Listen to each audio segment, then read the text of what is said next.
Hi friends, എല്ലാവർക്കും just ടോക്സിലേക്ക് സ്വാഗതം.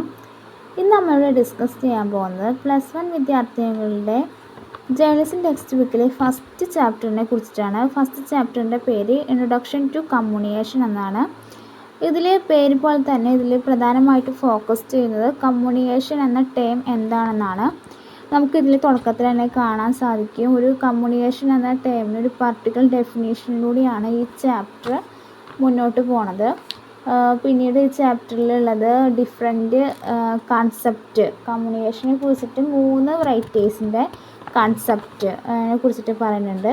അതുപോലെ തന്നെ കമ്മ്യൂണിക്കേഷൻ്റെ എവല്യൂഷൻ, അതായത് 5 സ്റ്റേജസ് ഉണ്ട് കമ്മ്യൂണിക്കേഷൻ്റെ പാരമ്പര്യഘട്ടത്തിൽ, അതിനെക്കുറിച്ച് പറഞ്ഞിട്ടുണ്ട്. പിന്നെ നമുക്കിതിൽ കാണാൻ സാധിക്കുന്നത് ടൈപ്സ് ഓഫ് കമ്മ്യൂണിക്കേഷൻ, എത്ര തരത്തിലുള്ള കമ്മ്യൂണിക്കേഷൻ ഉണ്ട്, കമ്മ്യൂണിക്കേഷന് ഡിഫറെൻറ്റ് ടൈപ്സ് ഉണ്ട്. ആ ടൈപ്സ് ഓഫ് കമ്മ്യൂണിക്കേഷനെ കുറിച്ചിട്ട് നമുക്കിതിൽ പഠിക്കാനായിട്ടുണ്ട്. പിന്നെ ലെവൽസ് ഓഫ് കമ്മ്യൂണിക്കേഷൻ, കമ്മ്യൂണിക്കേഷൻ്റെ ലെവൽസ് ഓഫ് കമ്മ്യൂണിക്കേഷൻ ഒരു 5 ലെവൽസ് ഇതിനെക്കുറിച്ച് നമ്മൾ പറഞ്ഞിട്ടുണ്ട് ഈ ടെക്സ്റ്റ് ബുക്കിൽ.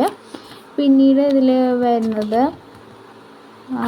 ഇതിൽ പ്രത്യേകിച്ച് എടുത്തു പറയാൻ ഗേറ്റ് കീപ്പിംഗ് എന്നൊരു ടേമിനെ കുറിച്ചിട്ട് നമുക്ക് പഠിക്കാനായിട്ട് വരുന്നുണ്ട്. ഇങ്ങനെ കമ്മ്യൂണിക്കേഷൻ്റെ വിവിധ കാര്യങ്ങളെ കുറിച്ചിട്ട് ഡിസ്കസ് ചെയ്യുന്നൊരു ചാപ്റ്ററാണ് first chapter introduction to communication എന്നത്. ഇതിൽ ഓരോ കാര്യങ്ങളെ കുറിച്ചിട്ട് നമുക്ക് അടുത്ത വീഡിയോയിൽ ഡിസ്കസ് ചെയ്യാം. Okay, by.